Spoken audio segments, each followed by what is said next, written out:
Hey Ben, how's it going? Yeah, Fred. How How you about doing, you? man? Good. How about you? So good. Just got back to Australia, so it's nice to come back here for a little bit. And hmm yeah, all is well in my world. Yeah. What happened to your arm? I heard you Oh broke it. yeah. About 3 weeks ago now, we had like probably the best swell of the year at Cloudbreak, and on the first day of it, I broke my arm, but didn't Jesus. really know that it was broken at that point. Um, I kind of felt like it was pretty bad, but you know how you get those injuries where you're not sure, how bad it is hmm and whatever. And I kind of just pushed through because I didn't want to miss the swell, and then got home and went through the whole process, MRIs, X-rays, specialists, all that sort of stuff. And yeah, it turns out it's pretty bad. So I'm out of action Jeez. now for about 2 months. I got to go like in a cast. Yeah. So yeah, bit of chill time. Yeah. I don't know about you, but I go crazy when I'm injured. I just feel like I can't ever do anything when I got a cast on my arm or something like that. So hopefully you deal with that okay. How did you just like slam into the reef? No, I actually like hyperextended it. So it was really, really stupid, actually.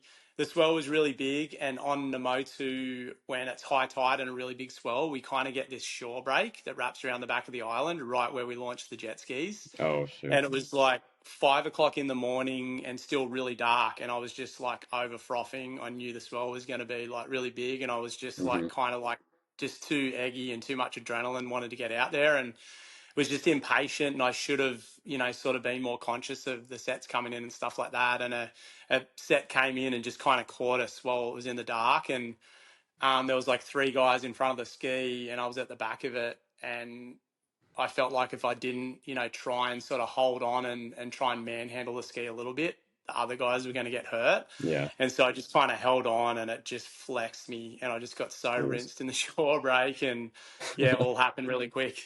Gnarly. Damn. Well, let's change gears. We don't want to keep talking about you being injured because it's bad news. But you were just reminding me of Namotu. I was just there in the spring. I'm gonna be honest. I've really missed that spot already. I don't know if there's ever been a place that I've been where I felt like I could stay the whole summer, and that's saying a lot because Hood River in the summer is pretty fun, as you know. You've been here, I think. But yeah. So how was the year there? Well, yeah, first of all, that's good. That's what we want. We want people to come and want to come back. And I agree totally with you. I've spent my whole life traveling around the world trying to find somewhere that has hmm everything that we love to do at our fingertips. And honestly, nowhere's compared to Namotu Yeah. for everything, that we love. So, yeah, I feel, super, excuse me, super grateful to, be able to spend so much, like time there. And I mean, every year is amazing. Every year is different in terms of the conditions, like that we get. I would say this year, at least throughout the unlimited weeks that we had, the swell was really average and probably one of the worst seasons I've seen. Probably hence why I broke my arm, because I was so Yeah. excited when we finally got a swell. But wind wise, was decent. And, like honestly, these days, with foiling, it doesn't really matter as much anymore about Yeah. having, like amazing conditions or an amazing forecast every day. Because as long as you're open to try new things, and if you've got a wind sport and a non-wind sport, then you're just going to have an amazing day. Yeah. Yeah, we just spend our days surfing in the morning. We didn't get like a ton of wind. I think it was 50% of days had wind, and so the other days we were just foil driving and surfing. And I've never really gotten that into surfing, so that was pretty cool. And it was such an easy wave at lefts and then pools that I just felt super confident out there. And so were the guys I was with, so that was pretty cool. Yeah, And then I think that's kind of the best part about Namotu or Fiji as well, is that you can be like, like a crazy advanced level on kiting or surfing or whatever it is. And of course, you've got cloud break and expert waves, but there's also like really mellow waves yeah, for a complete beginner, all the way through to somebody who just wants to cruise on like a fish or a longboard too. So I think hmm that's pretty cool. yeah, it's like as you go around the island, the waves get more and more difficult, right? But you can start out. Maybe is pools the easiest spot there? I feel like it was when I was there. I think, yeah, pools is probably like our premier spot, because on any, given day, you could be a complete beginner or an expert, and you could still have like a really nice time out there. I Mhm. always sort of describe pools as being, if you had to, or if you had the opportunity to build like a wave in your backyard, you'd kind of model it off swimming pools. Like, it's Yeah. the perfect length, it's very mechanical, breaks in the same spot. There's no consequence. Like, for example, I've never hit the bottom, out there, even on the biggest days. So, Hmm. that's pretty cool as well. It's just all round, just a very peaceful, beautiful wave, and hence why we named it swimming pools. Yeah. No, that's awesome. Pretty cool. Yeah. Like I said, I surfed pools and lefts, and then I actually winged lefts on the windy. Well, it was like a weird direction, right? It was coming out of the north, which I guess you guys don't get as much, right? And so we were Yeah, doing that's kind kind of. of, it's like our off season wind. Hmm. Yeah, and Yeah. winging there, I've never winged in like that great a wave before, and it was small while we were there, maybe like 2 feet or less, and I'm still having such a fun time. And that's where we got most of our shots for the NXT sling wing combination. So I was pretty excited about that. I guess that segues into the next thing. What sport are you doing these days the most? I feel like on your Instagram, I mostly see surfing. Um, how do you choose which thing you're going to do during the day? Yeah, I kind of have a promise to myself that every day I'm in Fiji, I always try and get out and do, something in the ocean in between, like work and all the other stuff that I do. And honestly, I really don't care, and I just let the conditions dictate, what I'm going to go and do. And it could be just going fishing, or it could be, going for a snorkel. It could be surfing, winging, foiling, whatever it is. So yeah, I feel like for me, it's just amazing to have so much diversity, with that, and kind of never leaves me bored. But of course, I prefer, like some of the things over others. For me, surfing's kind of always been my background, and all I ever want to do is just get barreled. It's like, for me, the best thing ever. But that's, like really irregular anywhere in the world, I think, to get barreled. And so those days are very few and far between. And then surfing's like so crowded these days as well. So for sure, when it's just a handful of my mates out and it's barreling, that's always, like my preference.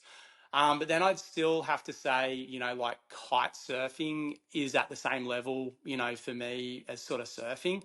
And what I love most about kite surfing, especially in Fiji, or I guess most places, is that the crowd isn't as big a factor. And so, for example, I can go get, like 20 or 30 waves kiting, as in comparison to surfing, it might be, sometimes at Cloudbreak, I'll only get 2 waves in a 3 hour session, because you're waiting for the right ones, or whatever. So sort of bang for your buck. For me personally, like kite surfing is where I find I have probably the most amount of time in the water and the most sort of joyful, like overall sort of, Hmm. moments. And then it trickles down from there, like when the surf's not good and there's no wind, foiling, Yeah. like is super fun. And for me, like a really great way to keep fit. We just have the luxury of just so many sick Yeah. So spots. many And sports. Yeah. yeah, and it's really fun. It's kind of like social too, because we'll go out on the ski a lot and, Hmm. like take turns and whatever. So it's really social.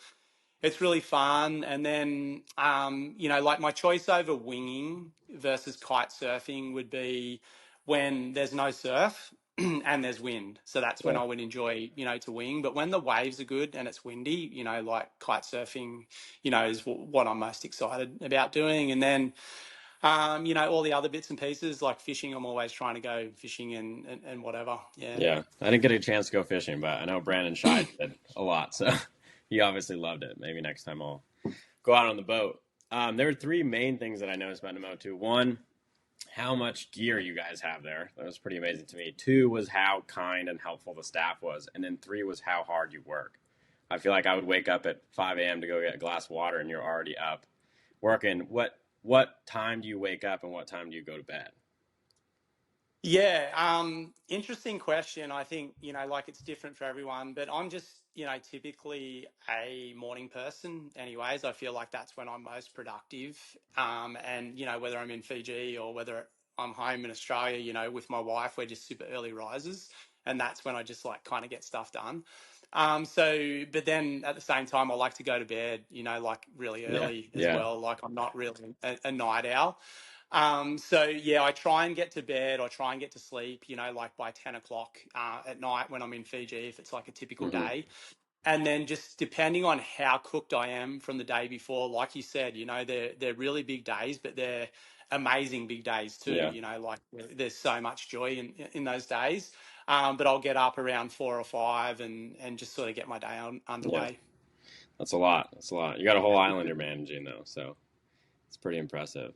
Next segue, you guys have one of the new foils there, right? I think JP Tron brought it over. Have you played with that? We call it the one lock foil without any screws. What was your experience with that? Yeah, well, first of all, I kind of like maybe lost a little bit of froth with foiling like over the Hmm. last year. Maybe just because I got pulled away, from other things or whatever. But I think not so much the system. It was maybe like the foil that you had on there as well and the new board and stuff that I got. But like Hmm. first session I had on that board, I was just like, oh, why aren't I doing like this more? It just felt, like so good, Yeah. overall. And I came in from that session, I was just like, wow, like I'm frothing on foiling again, just Hmm. after, like a quick half an hour session. So that was really cool for me.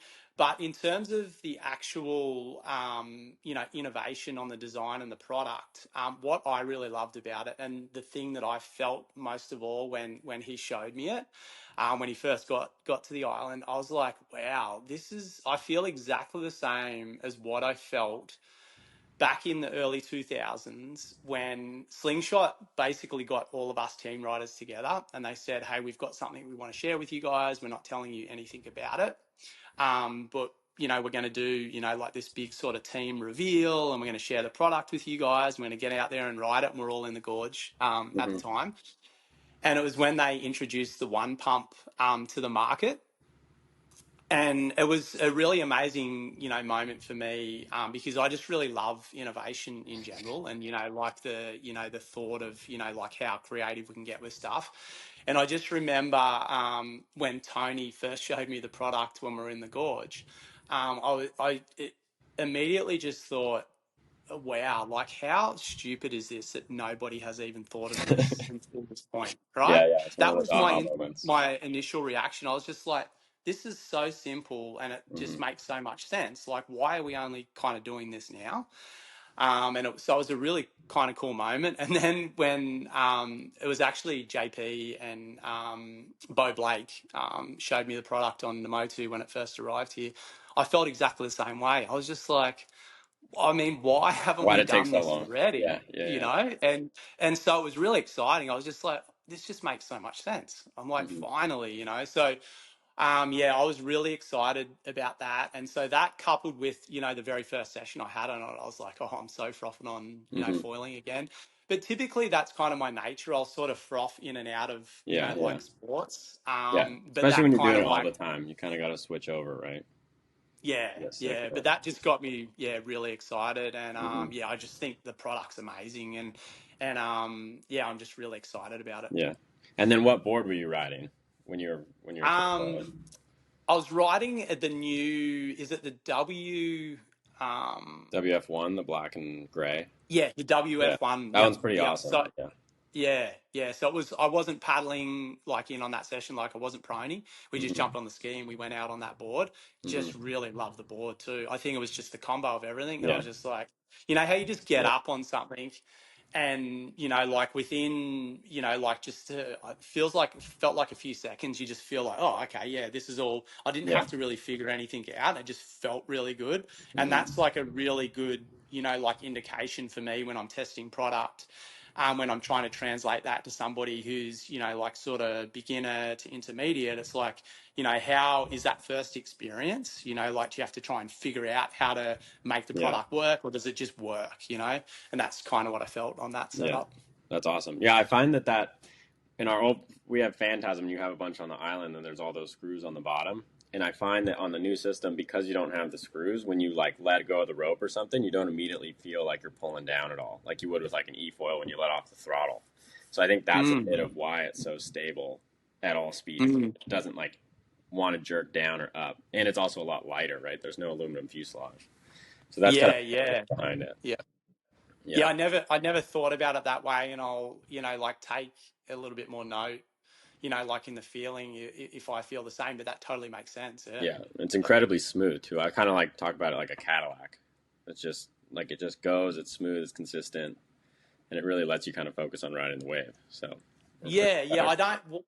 The one thing I don't like about foiling opposed to like surfing is kind of like like when you hit those speed moments and you're kind of like going through a turn and you kind of get like that up and The down, wobble, yeah, you know. And so, yeah, I felt like, so for me with foiling, I just love, like the flow and, I guess the overall stability of that. And I sort of really felt that on that board, yeah, sweet.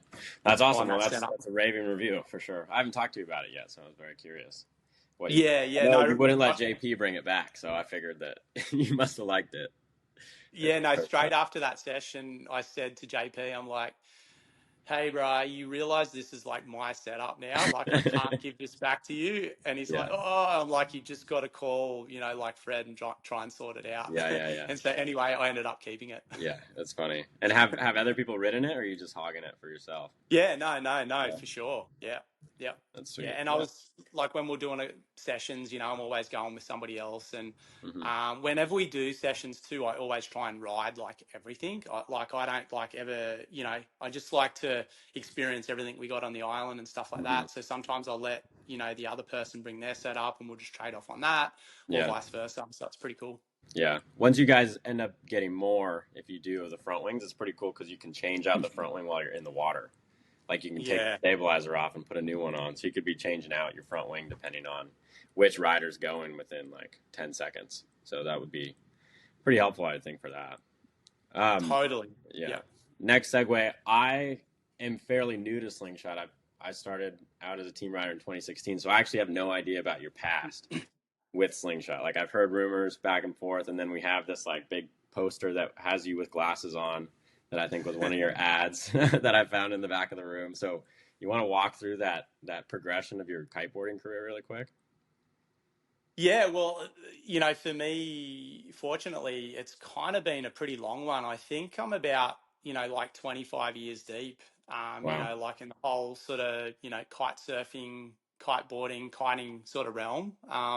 So I think, obviously, like I've got a massive passion for the sport and I love it so much, but um, I think I was really lucky in terms of my timing. When I Yeah. first learned how to kite surf, it was just like the perfect timing to sort of get involved. And it's maybe similar to where kind of like foiling and wing is now, like where, there's a lot of product development, there's a lot of enthusiasm and the brands are, like going really hard, thinking, this could be, like the next big sport. I'm going to put a lot of energy and time and resources and everything into it. So yeah, when I first started out, that was kind of where I was at. And so I was really lucky, that I was in, like that sort of, like progressive, time of the sport. But yeah, Slingshot was my first sponsor. Nice. And, it all happened for me, like within like kind of like a 12-month, like period. And sort of before I knew it, I was living over in the gorge, pretty much between 2000 and 2010. It was kind of like my base. Yeah. And I was there because of Slingshot. And I also had Decline as a sponsor, like at the time. Hmm. And so they were both, headquarters were there. And so pretty much I just travel year round, based out of, like the gorge, which was, just an amazing experience. I'd go down to the Oregon coast with like John Doyle and Nice. Tony Lagos, and we were doing like Mexico trips. We are just doing, I lived Hmm. in Tony's house, like forever. It seemed like. Yeah. So yeah, it was really cool. But yeah, that ad specifically that you're talking about was the first ever advertisement that I'd ever done in kite surfing or just as an athlete, Hmm. like, yeah. And so Chris Wyman at the time, like came to me and he was like, hey, I've got this really cool idea about an ad. Because at that point, kite surfing was getting like super tech. and like Slingshot was all about simplicity and innovation, and he's like, let's just like do a crazy ad, like just fully teching out, we'll make you look like a complete nerd, and we'll just have some fun with it. Yeah. And yeah, that's the ad that you're talking about. That's sort of like what came about from it, and it was kind of like really fun. It was like showcasing the product, but kind of in a fun way. And yeah, it was really exciting. And yeah, pretty much through the early 2000s, yeah, I was just like Slingshot, like everything. Just had such a amazing experience, an incredible relationship with everybody at Slingshot. What's really cool is now that I've reconnected with Slingshot after all these years, there's still some same people, Mm-hmm. like working in the company. And yeah, honestly, like where I'm at in my career at the moment, I wouldn't have gone, like with any other brand or done Mm-hmm. anything else. It was just that, like Slingshot had so much history and so many good times over the years. I mean, I traveled the world, like it feels like 10 times Yeah. over, with Slingshot, and just so grateful, just for the opportunity. And it's just been such an amazing brand to be connected with. Yeah. I would say 2 years ago, somebody on the beach at a demo asked me what put Slingshot apart from other brands, and I was trying to think about it. I was like, well, we're American, but there's really the main thing that I answered with was that everyone there feels like a family. Like the other day, I don't know if you know Trina, she's head of customer service, but she was telling me that Yep. like 6 years ago about this time that I dragged her in that I don't even remember because I was 18 at the time. But these people for your whole, basically like my whole adult life. I spend more time with them than anyone else, and so I'm sure that's kind of what you feel from way back when, and you feel like I feel very connected to the brand, and it sounds like you do too. So it's pretty Yeah. cool the effect that whole team has. Yeah, absolutely. And for me, at the stage that I'm at in my life, like it's all about working with people that I love to work with. It's almost the most important thing, Hmm. like if I'm not enjoying it, I'm not working, like with people that I love, then I'm just not really that interested in it. And so you just have that feeling and sensation with Slingshot, and it's always been that way. And I think it's, like a really, really cool aspect to the brand. Hmm. Yeah, sweet. Well, awesome. I think that kind of sums up what I was going to talk about. Is there anything you had questions about, or anything about Slingshot or Hood River? You haven't been here in a while. Yeah, I'm super excited to get back to Hood River, like one day. I was doing these really cool Mexico trips up until COVID. And sort of when COVID hit, that was sort of, when I started reconnecting with Slingshot. And we kind of planned each year, or when I was going to do the Mexico trip, that I was going to tie it in with a whole US trip Hmm. and come up to the gorge and sort of catch up with everyone. And unfortunately, those trips in Mexico just have never gone forward, after COVID. So I haven't made it back up there, but it's definitely, kind of on my bucket list. I got a lot of, like really good Yeah, memories yeah, from, like all the crazy times that we spent in Hood River and, just the US, like in general. yeah, So yeah, I do really have a plan and a hope to sort of get back there, one day soon and see everyone that I haven't seen for a lot of years. yeah. Well, we got plenty of gear here for you to try.